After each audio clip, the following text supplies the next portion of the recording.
Is now the CEO and President of Southwest Airlines. Please welcome Gary Kelly. Please welcome the CEO of Continental Airlines, Mr. Larry Kellner. Well, the first question that's on everybody's mind is recovery. Gary, you told the Merrill Lynch Symposium earlier this year that you don't expect things to get any better. Have you changed your mind? You know, I think that Merrill Lynch conference was back in June, and what I could at least report today is after having June results and now a full month of July is that things aren't getting worse. If anything, I think things were a little bit better in July. We had an all-time record load factor for Southwest Airlines for any month in our 38-year history in July. Of course, that was with reduced seat capacity, but we had an 83% load factor, and I think the concern right now is with business travel. Book Southwest, please, wherever you fly. But it's very typical in a recessionary environment to see a drop in business travel. We've definitely experienced that. We've seen some markets off as much as 25 to 30%. So we're not seeing that much of a return in the business travel market yet, but at least things aren't getting worse overall. I wouldn't quite be there yet. I think we've seen a lot of fare competition. We've seen a little less sale activity as you look over the last few weeks, as you look to the fall, than you might have expected based on what you'd seen earlier in the year. But if we look at our yields, I mean, it's not a load factor issue for us, it's purely a pricing issue for us, and that's on reduced capacity. And so I think where we would have been had we not reduced capacity, basically we're getting the planes full with price. And I'm not quite as optimistic as Gary yet that as we go into the fall, we'll be able to continue that. Clearly, with school out, we saw enough leisure demand that at the prices we were at, but we're still way below where we were a year ago. All right, but business travel now, let's talk about that. When school goes back in a session, which for some states is next week. It was yesterday in Texas. At some states, yes. Yeah. They have school in Texas? Oh, fine. Stop it! Stop it!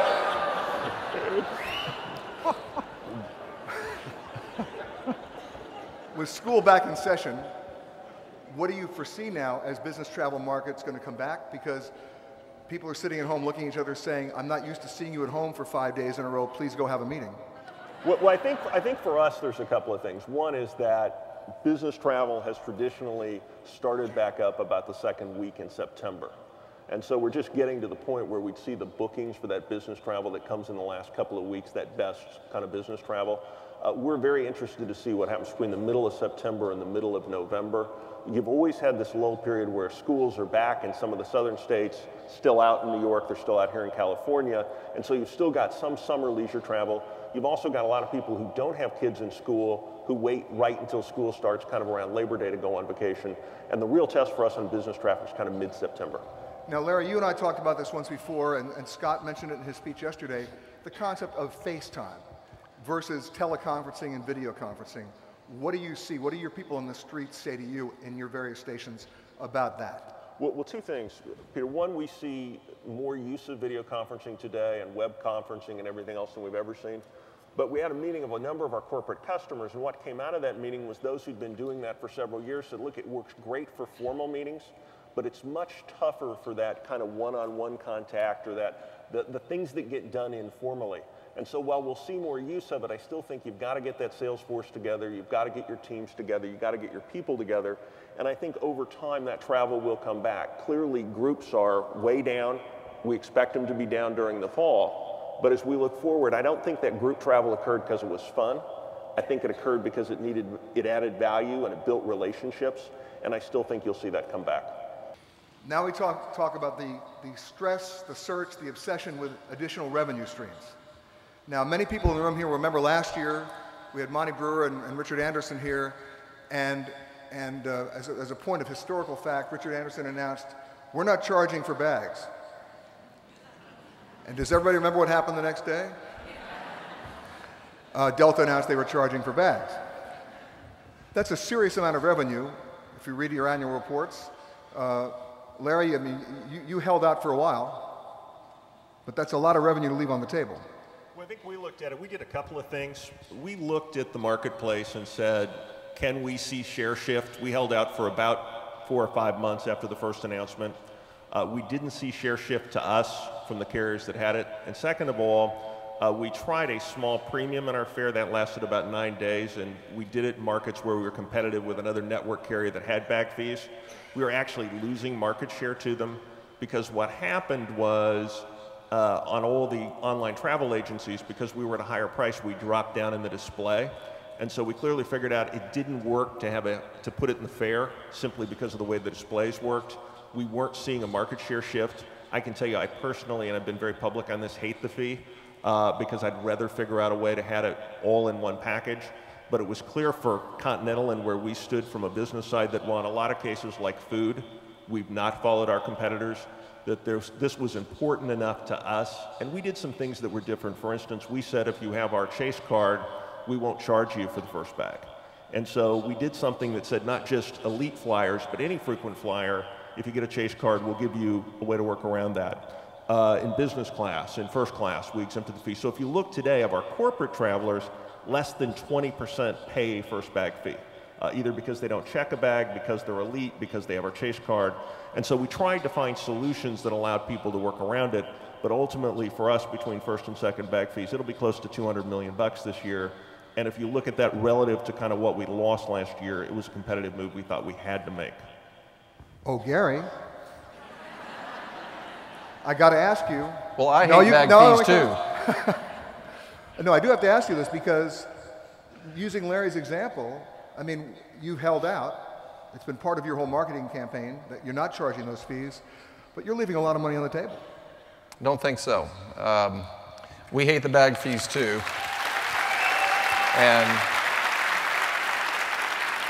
it is, and just like Larry said, you find me somebody here who likes the bag fee. And so what we know is that customers hate them. I think by extension, at least talking for Southwest employees, I know that our people would also hate the bag fees. And we just don't feel like it's the kind of service that we want to offer. For us, we do close to 90 million boardings a year. There are about 70 million bags that are checked. So if you assume that you charge for half of those, we think that the potential, I don't disagree with Larry, we think the potential is roughly $500 million. Well, that's 5% of our revenues. And if you look at the fare increases that we incurred last year, we actually saw a 10% drop in our passenger traffic. So even if 95% of our customers said, okay, all it takes is 5% to walk away, either not travel or to change airlines, and you've completely wiped out all the benefit. Plus, it changed customers' behavior in a way that would impact our operation. More bags brought into the cabin, an effect on our quick to turn. So we hate them. Bags fly free, and we've been very clear and very simple about that. I would have to admit in this economic environment, that's something we're going to have to continue to study. But right now, we're the only carrier that doesn't charge for the first two bags, and that provides us a unique marketing position and one that I think any company would cherish, having a uniqueness to offer in a way that customers prefer. Has that resulted?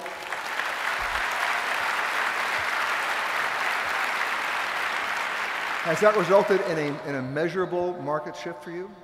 It's hard to say. If you look at just contrasting Southwest revenue performance to the rest of the group, we compare very well to the rest of the industry.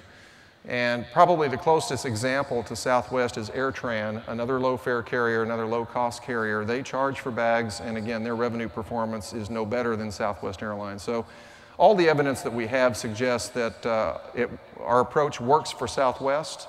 It's a way for us to underscore our commitment to low fares. Again, there's just no evidence to the contrary that we're leaving any money on the table. So going back to last year and Richard Anderson, is your announcement that you're not going to charge for two bags good only for today? Or, I had to ask. Well, I'll say we won't charge a bag fee in 2009, and I will certainly admit that we're going to continue to study this, but clearly our desire is to continue to be different and maintain the commitment we have to our customers and low fares. Now,